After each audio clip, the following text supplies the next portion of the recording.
Okay, I wasn't going to talk about Lolo because, frankly, I found him insufferable and I blocked him a long time ago.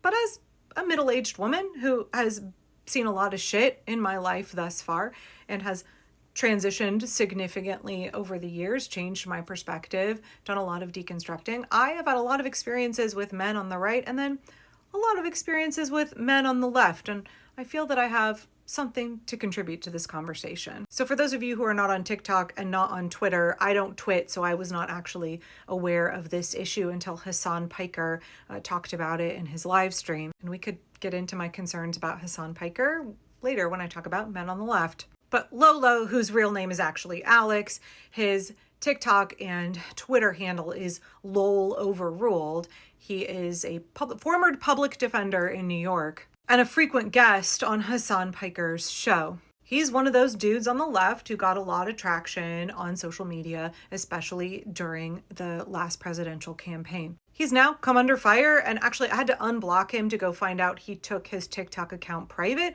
after multiple women came forward with allegations against him. After those initial couple of women came forward, it blew up very quickly with screenshots, personal testimonies, and commentary that were all over social media. Folks were throwing it all up on Reddit and Twitter and TikTok. It was like a floodgate opened, and he again took his account private. So on July 28th, apparently a user named Katana Speaks released a thread that had screenshots and claims from several people accusing Lolo of being a sex pest and a serial abuser. I'm not going to get into the details of those screenshots. You can go find them on Twitter. Shortly thereafter, a user named Jessica Starling claims to have seen video evidence that Lolo was sending sexually explicit content to sex workers on social media.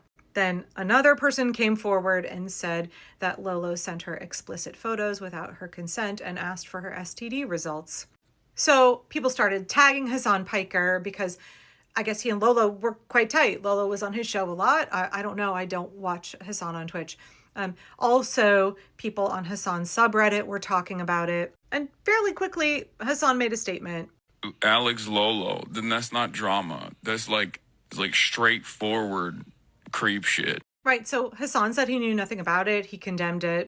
So, like I said, I blocked Alex a long time ago because I didn't like his vibe. I can't point to any specific video that he had that caused me to block him, but he just seemed to be that kind of run-of-the-mill white leftist dude who just, God, there's so many of them, right? They're the kind of guys who want to have their version of an Andrew Tate or Joe Rogan podcast, but on the left. I think he and Christian Devine actually talked about doing a podcast together, if I remember correctly. And here's my thoughts, because Lolo is just the latest in a string of men on the left who have shown that they are deeply misogynistic, they objectify women, and they don't uphold the values that they proclaim in order to make money on social media.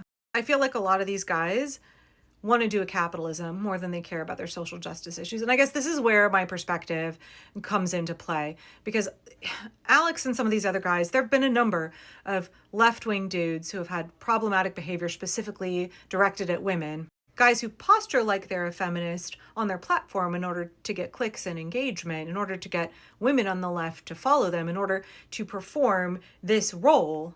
But then behind closed doors, they act very differently. And also, they don't think that they're going to get caught. They never think that they're going to get caught. To me, guys like Lolo are nothing new. There's men like this in permaculture who want to perform a certain way in order to appeal to their audience. And having previously been, way back in the day, quite conservative, and engaging with men who I knew did not have women's best interest at heart, who I knew objectified women, who I knew felt they had a right to access women and our bodies, our attention, men who never had any interest of performing like they were a feminist. I would honestly take those men any day of the week over men on the left who try and tell you that they're a feminist or act like, because they, I don't know, have sexy Karl Marx as their profile pic. I mean, men who want to talk to you about the struggle of the working class, want to talk to you about climate change reality, want to talk about corruption, foreign and corporate influence in American democracy. Men who are like, let's talk about market versus non-market socialism, right? Those guys, they say all of the right things that are on the political left, but You can be on the political left and still be a misogynist. You can be on the political left and still objectify and harm women. I know that this is my entirely biased take here, but I have had enough experiences with men on the left who you presume because they are politically on the left that they have deconstructed from the patriarchy and they are now good feminist allies. And I want to tell you, like, that's not fucking true. It's not true. My entirely biased opinion is that until a man who declares himself a leftist proves that he is safe, I will not extend trust to him. Sorry, that's just my lived experience. I am once, twice, thrice bitten, gajillionth time shy. That is a boundary. That is a matter of personal protection for me. I have interacted with too many men on the left who are not safe for women. And they think that their shit doesn't stink. Actually, that's not true. I'm not sure if they honestly believe that they are good allies for women. I'm not honestly sure if they believe that they have deconstructed from the patriarchy. I mean, we see a lot of these men bring their evangelical kind of end times thinking over to the left, right? There are so many ways in which they have not deconstructed from a lot of that shit, and they don't seem super aware of it. And there's endless instances, and I'm never surprised when a man on the left gets outed for being a shitbag to women. Any woman on the left will tell you the kind of casual misogyny we get from men, the kind of like sexist shit they will drop into the comments or like a normal conversation, and that they think it's just fine and that we should just accept it. Like it should not be a surprise to anyone when a man on the left comes out as being untrustworthy for women, when a man on the left has allegations against him. Not all men me. Yes, I have friends, men who are leftists that I'm good friends with, that demonstrate consistently that they are safe for women. But I think too many men over here, especially the like, I want to be a leftist podcast, bro. I want to be the left's alternative to, Joe Rogan and Andrew Tate. These guys don't seem that interested in unpacking the patriarchy. They don't seem that, especially when it comes to not just conservative women, but like centrist liberal women who vote Democrat. I have seen and been on the receiving end of the most violent, disgusting comments from men on the left who feel that they are entitled to say whatever they want about a woman whose politics they don't like. And those comments are always violent, often of a sexual nature.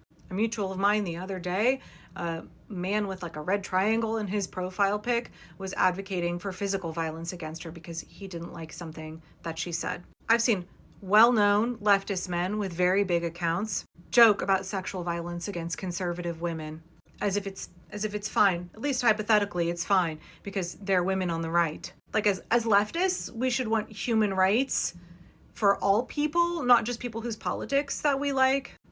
As leftists, we should not be advocating that some women deserve to be brutalized by men because we don't like their politics. And yet I consistently see that kind of behavior from men on the left. So that's why, I don't give a shit. My opinion is biased. I will not trust a man on the left until he proves that he is trustworthy. And maybe it really is tied to the fact that so many of these men have not deconstructed from their evangelical worldview as much as they think they have.